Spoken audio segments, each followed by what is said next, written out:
Christy has dive service. We're on the back of the Acrosanti here at Jolton Creek Marina.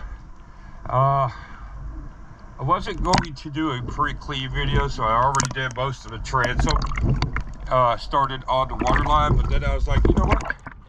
We need to do a pre-clean video on this thing.